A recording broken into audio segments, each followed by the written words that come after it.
સંમેલન ભરીને એનો આપણે ન્યાય અપાવશું એટલે આપણે માંગણી કરી છે। સમસ્ત આલિયા ગામ તરફથી એને જે કાંઈ બાબતથી સુસાઇડ આપઘાત કર્યો છે તેને ન્યાય મળે એટલે આપણે સમસ્ત ગામ તરફથી માંગણી કરીએ છીએ। આનો ન્યાય નહીં મળે તો એસપી ડીવાયએસપી કે ગમે ત્યાં આવેદનપત્ર જવાનું થાય તો આપણે 18 વર્ષના।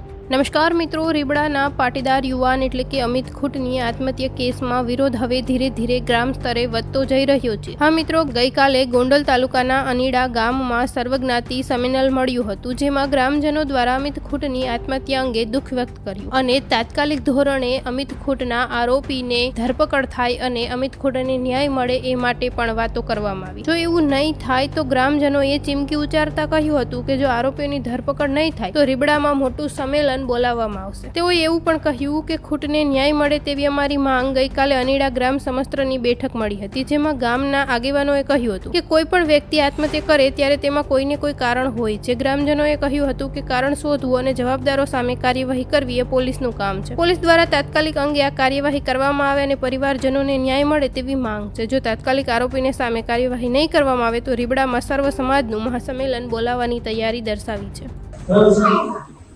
જે અકસ્માત મોત થયું છે તેને લઈને આપણા ધારાસભ્યો અને બધાય ગરજ છે અને આપણે કહેવાનું મિલી ગયા છે કે આનો ન્યાય નહીં મળે તો એસપી ડીવાયએસપી કે ગમે ત્યાં આવેદનપત્ર જવાનું થાય તો આપણે 18 વર્ષના હાઈવે જઈને આપણે આવેદનપત્ર આપવા જાવ અને જો એનાથી આવેદનથી કંઈ નહીં થાય તો 18 વર્ષ રીબડામાં સંમેલન ભરીને એનો આપણે ન્યાય અપાવશું એટલે આપણે માંગણી કરી છે।